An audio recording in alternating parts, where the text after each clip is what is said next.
First கொஞ்சம் நார்மலாக இருக்கும் பொழுது கொஞ்சம் நல்லா இருந்தேன். கீழே இருக்கும்போது நல்லா இருந்தேன். நார்மலாக இருக்கும் பொழுது ஒன்றுமே இல்லை. பட் ஸ்டேஜ் ஒவ்வொரு ஸ்டெப்பாக வைக்கும் பொழுது ஹார்ட் பீட் இன்னும் கொஞ்சம் பைட் எனக்கே கேட்க ஆரம்பிச்சது.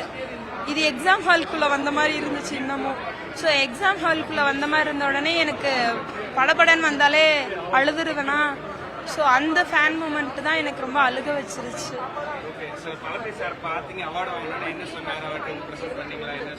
இல்லை ப்ரெசன்ஸ் எதுவும் எடுத்துட்டு வரல. பட் நான் சொன்னது வந்து அம்மா வந்து உங்களோட ரொம்ப ஃபேனு. ஸோ எனக்கு எங்கள் அம்மா பிடிக்குன்றதுனால உங்களையும் எனக்கு ரொம்ப பிடிக்க ஆரம்பிச்சது அப்படின்னு சொன்னேன். அடுத்து வந்து அதான் சொன்னேன், பர்த்டே டேட் வந்து எனக்கும் அவருக்கும் கொஞ்சம் ரொம்ப ரிலேட். நான் வந்து ஜூன் 23, அவர் 22. ஸோ ரொம்ப ரிலேஷனா, அதனாலேயே எனக்கு நம்ம கொஞ்சம் யோசிச்சு பாருங்களேன். நீங்கள் பர்த்டே டேட்டில் ஒரு ஹீரோவோட பர்த்டே டேட் இருக்குது, அப்போ அவரையே நீங்கள் பார்க்க வரும்போது உங்களுக்கு எப்படி இருக்கும்? ஸோ அந்த மாதிரி ஒரு ஃபீலிங் ரொம்ப எனக்கு ஹார்ட் டச்சிங்காக இருந்துச்சா. ஸோ அதனாலேயே அந்த ரீசனும் ஒரு ரீசன் தான். அதனால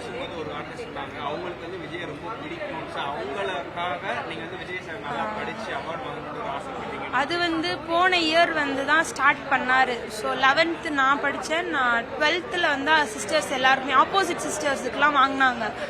அவங்க வாங்கும்போது கொஞ்சம் நம்ம கிடைக்கலையேடா. போன வருஷம் 10th நான் ஃபர்ஸ்ட் மார்க் தான், நம்ம கிடைக்கலையே அப்படின்ற ஒரு ரீசன் எனக்கு இன்னமும் இருந்துச்சு. ஒரு மன வருத்தம் இருந்துச்சு, போயிட்டு வந்துருக்கலாமோ, ஏன்னா அம்மாவை அப்பயே காமிச்சிருப்பேனா. ஸோ அந்த ரீசன் வந்து ரொம்ப குத்திட்டே இருந்துச்சு. எப்படியாச்சும் படிச்சிடணும்டா, இந்த தடவை போய் வாங்கிடணும், எப்படியாவது பேசிடணும் அப்படின்ற மாதிரி இருந்த அந்த ரீசன்லயே தான் படித்தேன்.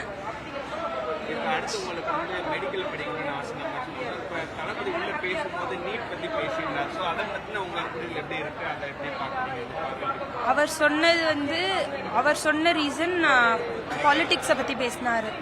ஸோ அவர் வந்து அவரோட பாயிண்ட் ஆஃப் வியூஸ் ரைட். நான் வந்து அவரோட வந்து தப்புன்னு சொல்லவே மாட்டேன். அவருடைய பாயிண்ட் ஆஃப் வியூ வந்து பிள்ளைங்களை அவர் வந்து ஓவரால்டாக பார்க்குறாரு. நான் வந்து என்னோட சைடை மட்டும் நான் பார்க்க முடியும். ஸோ அவர் வந்து கவர்மெண்ட் ஸ்கூலு, அதுக்கு கீழே இருக்கவங்க, ஸோ அதுக்கும் கீழே இருக்கவங்க எல்லாரையுமே பார்த்து அவர் பேச முடிறாரு. நான் என்ன பார்க்கும் பொழுது எனக்கு தெரிஞ்ச வரைக்கும் என்சிஆர்டியோட கண்டென்ட் வந்து கம்மிதானா. நம்ம கொஞ்சம் அண்டர்ஸ்டாண்ட் பண்ணணும். அவங்க வந்து லைன் டு லைன் கேட்பாங்க. நம்ம வந்து நம்ம பயாலஜி புக்கில் அப்படி படிக்க மாட்டோம். ஒரு பேஜ் எடுத்தோம்னா ஒரு கொஷின் படிப்போம், அடுத்த பேஜுக்கு இருக்காது, அதுக்கு அடுத்த பேஜ். உண்மையே சொல்கிறேன், நான் அப்படி தான் படித்தேன். ஒரு 5 மார்க் இருக்குன்னா ஃபர்ஸ்ட் பேஜில் ஒரு 5 மார்க் இருக்கும், அடுத்த 5 மார்க்கு 2 பேஜ் தள்ளி இருக்கும். ஸோ நான் வந்து கொஞ்சம் முக்கியமானது இம்பார்ட்டன்ட் தான் நம்ம அப்போ படித்தோம். இப்போ வந்து எது இம்பார்ட்டன்ட்னே தெரியாது.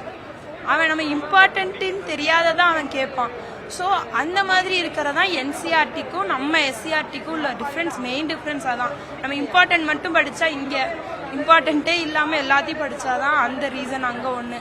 ஸோ அதை நம்ம நம்மளுடைய கான்சென்ட்ரேஷன் எல்லாமே படிக்கணுன்றதா இருந்துச்சுன்னா என்சிஆர்டி ஈஸி தான் எனக்கு தெரிஞ்ச வரைக்கும். இப்போ உள்ள காலகட்டத்தில் நீட் பற்றின புரிதல் எல்லாருக்கும் எப்படி இருக்கு? குறிப்பாக உங்களை மாதிரி யங்ஸ்டர்ஸ்க்கு ஸ்டூடெண்ட்ஸ்க்கு அந்த புரிதல் எப்படி அதிகமாக இருக்கு?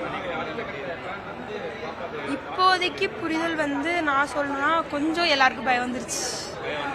இப்போ இந்த ரீசன் 2024 அப்புறம் எனக்கு தெரிஞ்சு எல்லாருக்கும் ஐயோ இது மேலே போகணுமா அப்படின்ற ஒரு ரீசன் எல்லாருக்கும் வந்திருக்கும். ஏன் சொல்றேன்னா அவங்களோட ட்ரஸ்ட் அவங்க வந்து உடைச்சிட்டாங்க.